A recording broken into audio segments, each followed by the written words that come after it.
पितृदोष से मुक्ति और स्वर्ग प्राप्ति के लिए करें इंदिरा एकादशी का व्रत एवं पूजन। इंदिरा एकादशी व्रत कब किया जाएगा, इस व्रत में क्या करना चाहिए और क्या नहीं करना चाहिए, व्रत की विधि और महत्व के बारे में हम आपको इस वीडियो में ही बताएंगे। प्यारे भक्तों, स्पिरिचुअल देव ज्ञान में आपका स्वागत है। तो आइए प्रारंभ करते हैं।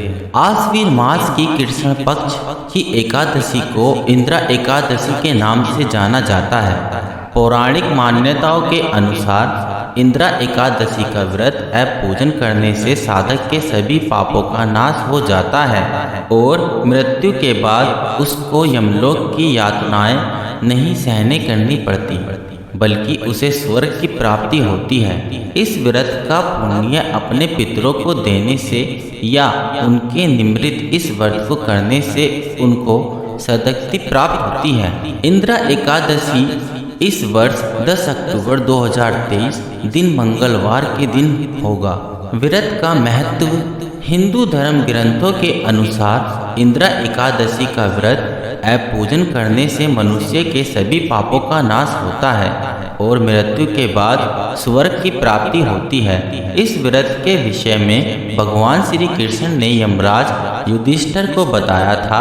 इस एकादशी का व्रत एवं पूजन करने से साधक को अनेक यज्ञों के समान पुण्य प्राप्त होता है। धार्मिक मान्यताओं के अनुसार इंदिरा एकादशी के दिन व्रत एवं पूजन किस तरह से करने से क्या होता है। पितृदोष से मुक्ति मिलती है, पितरों को अधोगति से सद्गति प्राप्त होती है।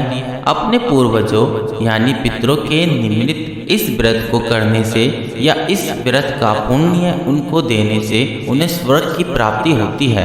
पितरों की शांति के लिए भी इस व्रत को किया जाता है। इस व्रत को करने से मनुष्य को धन समृद्धि की प्राप्ति होती है। इंदिरा एकादशी व्रत पर क्या करना चाहिए। पितरों की शांति के लिए इस दिन भगवान विष्णु की प्रतिमा के सामने बैठकर श्रीमद् भगवद गीता का पाठ करें। इस दिन तुलसी का और पीपल का पौधा लगाने का भी विशेष महत्व है। इस दिन पीपल के पेड़ पर जल चढ़ाने से आर्थिक स्थिति सुदृढ़ होती और मनुष्य ऋण मुक्त हो जाता है।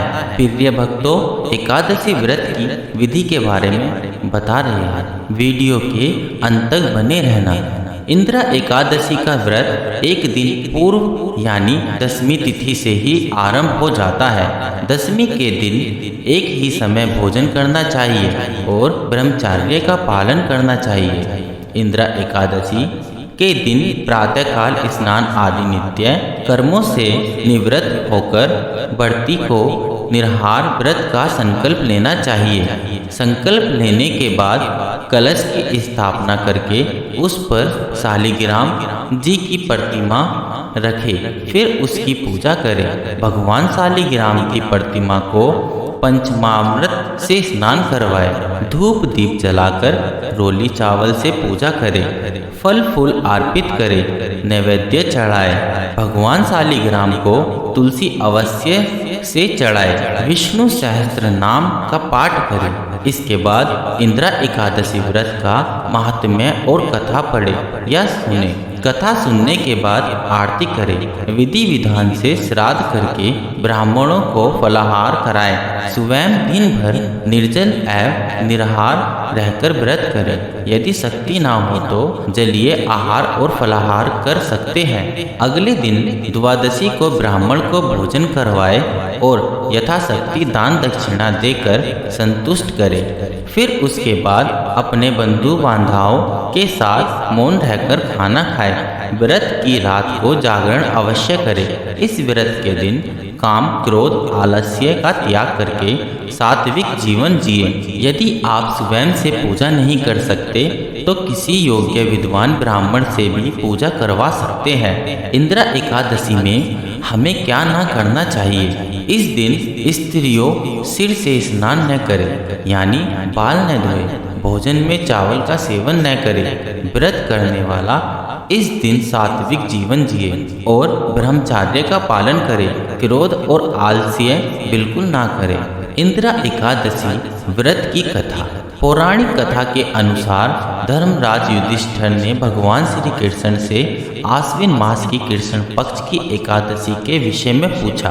तब भगवान श्री कृष्ण ने यमराज युधिष्ठिर से कहा, हे धर्मराज, आश्विन मास की कृष्ण पक्ष की एकादशी को इंद्रा एकादशी कहते हैं। इंद्रा एकादशी का व्रत सभी पापों का नाश करने वाला और पितरों को सद्गति प्रदान करने वाला है। इस व्रत को करने से अपने कर्मों के फल स्वरूप अधोगति को प्राप्त हुए तुम्हारे पूर्वज उससे मुक्त होकर सद्गति को प्राप्त करते हैं। फिर भगवान कृष्ण ने धर्मराज युधिष्ठिर को इंद्रा एकादशी के व्रत की कथा सुनाते हुए कहा, हे धर्मराज, मैं आपको इंद्रा एकादशी के व्रत की कथा और महात्म्य सुनाता हूँ। इस व्रत को करने से राजा इंद्रसेन को स्वर्ग और उनके पूर्वजों को सद्गति प्राप्त हुई थी। अति प्राचीन समय में इंद्रसेन नाम का एक बहुत ही प्रतापी और धर्मपरायण राजा हुआ करता था। महिष्मती नाम के राज्य पर इंद्रसेन का राज था। इंद्रसेन के राज्य में चारों ओर सत्य और धर्म का पालन होता था। राजा अपनी प्रजा से बहुत प्रेम करता था। धर्म और न्याय पूर्वक अपनी प्रजा के हितों की रक्षा करता था। राजा इंद्रसेन भगवान विष्णु का बहुत बड़ा भक्त था। उनकी कृपा से राजा को सभी प्रकार के सुख प्राप्त थे। उसके पास धन धान्य की कोई कमी नहीं थी। उसके पुत्र पौत्र भी सुयोग्य थे। एक बार राजा इंद्रसेन की सभा में देवश्री नारद आए। राजा इंद्रसेन ने देवश्री नारद का हृदय से स्वागत सत्कार किया। देवर्षि नारद को उचित आसन देकर उनको सभा में बिठाया और उनके आने का प्रयोजन पूछा।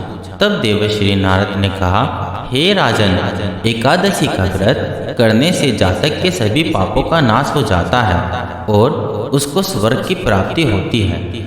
अपने पूर्वजों के निमित्त इस व्रत को करने से उनको सद्गति मिलती है। यह व्रत आश्विन माह की कृष्ण पक्ष की एकादशी के दिन किया जाता है। इस व्रत का आरंभ एक दिन पूर्व दशमी तिथि से ही हो जाता है। दशमी तिथि वाले दिन श्रद्धा पूर्वक प्रातःकाल ही स्नान आदि नित्य क्रिया से निर्वृत्त हो जाए। फिर दोपहर के समय नदी या तीर्थ स्नान या सरोवर पर जाकर पुनः स्नान करे।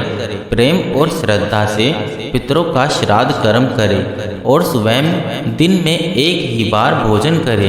इसके पश्चात एकादशी के दिन भी प्रातःकाल उठकर स्नान आदि नित्य क्रिया से निर्वृत्त होकर नियमानुसार श्रद्धा और भक्ति के साथ निराहार रहकर एकादशी के व्रत को करने का संकल्प करे। शालिग्राम जी की प्रतिमा का अभिषेक करके धूप दीप जलाकर उनकी पूजा करे। फल फूल चढ़ाए। उसके बाद नैवेद्य निवेदन करे। भगवान विष्णु का ध्यान करके शालिग्राम जी की प्रतिमा के समक्ष विधि विधान के साथ पितरों का श्राद्ध करे। ब्राह्मण को भोजन से फलाहार कराए और दक्षिणा देकर संतुष्ट करे। गाय को भोजन कराए। रात्रि में भोजन कीर्तन का आयोजन करके जागरण करे। तत्पश्चात द्वादशी के दिन प्रातःकाल स्नान आदि नित्य क्रिया से निर्वृत्त होकर सूर्य भगवान को जल चढ़ाकर भगवान विष्णु का पूजन करके ब्राह्मणों और गरीबों को भोजन कराए। फिर मौन धारण करके अपने भाई बंधुओं और परिवार के साथ भोजन करे। यह व्रत पूर्ण श्रद्धा और भक्ति से सात काम क्रोध और आलस्य का त्याग करके करने से आपके पिता को सद्गति अवश्य प्राप्त होती है। राजा इंद्रसेन को व्रत का सारा विधान बताकर नारद जी वहां से अंतर्धान्य हो गए। अपने पिता की इच्छा पूर्ण करने और उनकी स्वर्ग प्राप्ति के लिए राजा इंद्रसेन ने अपने पिता के निमित्त इंद्रा एकादशी के व्रत का संकल्प किया और पूरी श्रद्धा भक्ति के साथ विधि विधान से व्रत को पूर्ण किया। फिर भगवान विष्णु से अपने पिता को स्वर्ग में स्थान प्रदान करने की प्रार्थना करी। भगवान विष्णु की कृपा से राजा इंद्रसेन के पिता यमलोक के कष्टों से छूटकर स्वर्ग लोक को चले गए। इंद्रा एकादशी के व्रत के प्रभाव से राजा इंद्रसेन भी इस धरती के सुख भोग कर मरणोपरांत स्वर्ग लोक को चले गए। भगवान कृष्ण ने कहा है, हे धर्मराज, मैंने तुम्हें जो इंद्रा एकादशी के व्रत का महात्म्य बताया है, उसे कहने और सुनने से ही मनुष्य के सभी पापों का नाश हो जाता है और मनुष्य धरती के सभी सुख भोग कर मृत्यु के बाद वैकुंठ धाम को चला जाता है। साथ ही उसके पितरों का भी उद्धार हो जाता है। इस व्रत को करने से मनुष्य पितृ दोष से मुक्त हो जाता है। आप अपने स्पिरिचुअल देव ज्ञान को ज़्यादा से ज़्यादा लोगों के साथ जोड़ने का निर्णय लें